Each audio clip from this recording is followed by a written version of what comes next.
Yep. Yep, that'd be fine. All right, everybody good? Ben, why don't you stand right here? That way I won't inadvertently stare into anyone's camera. All right. Happy to be here and speaking to the T Cattlemen's Association. Great group of livestock producers who are a major part of ag industry, which is a major part of our economy here in Tennessee. So happy to take y'all's questions. Let's start with that. What about, you said there have been initiatives to help with meat production, getting more local, regional meat, staying in Tennessee. How's that working? How's that Yeah, helping? so we have been granting investments in meat production facilities. We have a lot of folks in this state who produce livestock and who need to have that livestock processed in order to have meat for consumers. And we don't want that to go out of the state, so we'd rather have livestock processing facilities here in Tennessee. We've been investing in that, and it's a great opportunity for the ag industry in Tennessee.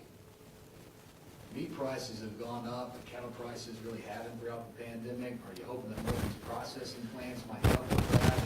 And I know that we've been hearing some on the federal level about that, but on the state level, is that something that your administration is keeping an eye on? I think that one of the things that these processing facilities will do is when you can limit the cost associated with processing, sending out of state to other processors, then you keep those dollars within your state.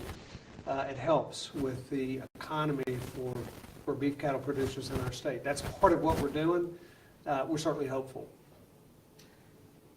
Could you talk about just the overall importance of farming in Tennessee?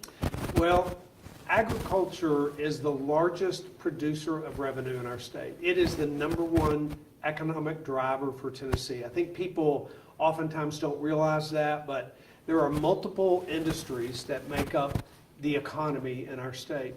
And the ag industry is the largest one. So that's why we've made major investments in ag education. That's why the Governor's Investment in Vocational Education Act, the GIVE Act, has agriculture as a component of it.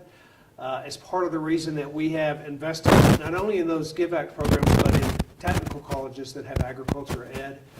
And it's part of the reason we're expanding broadband all over the state.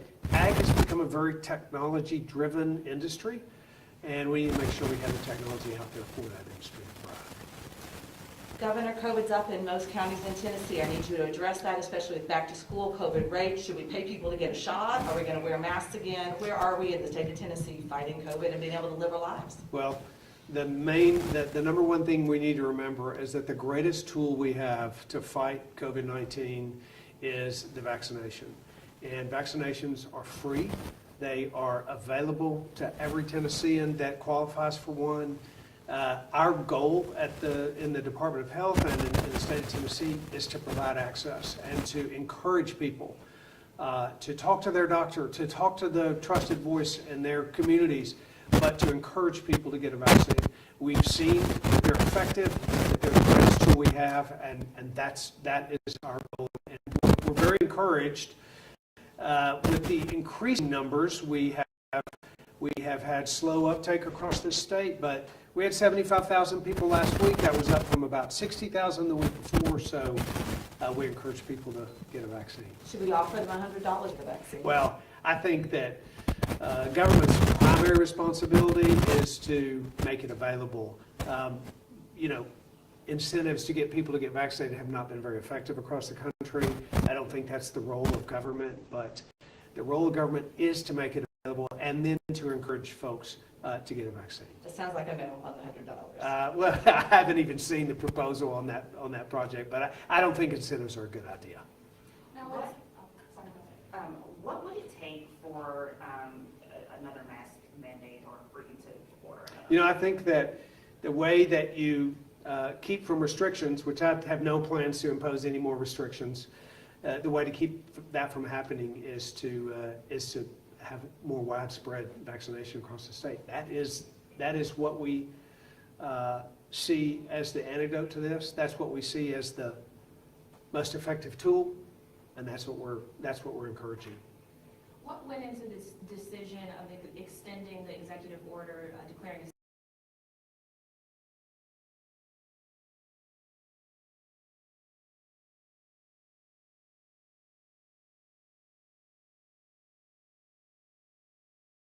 We get additional SNAP benefits as a result of the extension of that limited order. It also allows us to get federal funding for the National Guardsmen that are used in our COVID efforts across the state. So it's a very limited extension, but it allows for funding. And there are no restrictions of any sort attached to that executive order. Okay, I think we got time for one more question, if that's okay. I want to switch gears just a little bit. All right. Now that the federal government has made Juneteenth a holiday at the federal level, will the state follow suit as it has with previous holidays? Yeah, so legislature creates, forms state holidays, and I believe the legislature has acknowledged, or leadership in the legislature, that they would look at that possibility. So we'll see what they do in the next session. Anything else? Broadband expansion, real quick, what are some of the specific ways that the state's working to get that in rural areas? You know, I just spoke to an official in another state about the possibility of collaborating with states in the region. The goal is to get broadband into every corner of our state. We have had significant funding in the last couple of years. We put $200 million in our state's budget this year. We are going to use American Rescue Plan dollars to add to that state's match. We're going to get it done. And the most important thing that we've got to do is pull together all the stakeholders that are involved and make sure that we spend the money efficiently, effectively, that we're good stewards. But at the end of the day, that we make broadband available and accessible to every Tennessean and every community. That's our goal. I think we're going to get there. one more. Let you go one more. Okay. As a state, do you think we are still headed in the direction of getting back to normal, or do we have to put that on pause for now? I think we move forward. I think that we all recognize that COVID is here to stay. We have a managed health issue that we will address just like we do many health issues in this state. The case counts will ebb and flow. We know how it works now. We know what the challenges are. People understand the risks associated with it. People know now that they have a responsibility or they have the personal responsibility decisions to make around vaccine, for example. It's out there. We know where we are. Now our challenge is to move forward and manage it at the same time. I think that we know how to do that. I think Tennesseans know how to do that. Ultimately, it is up to the people to move forward and to manage this effectively in the months and years ahead. Thank you. Thank y'all. Appreciate you. Can you? Did you want another question? Oh, I'm sorry. I just had one more question. I feel like, if at all, You want to do it off the record? I mean, off the recording?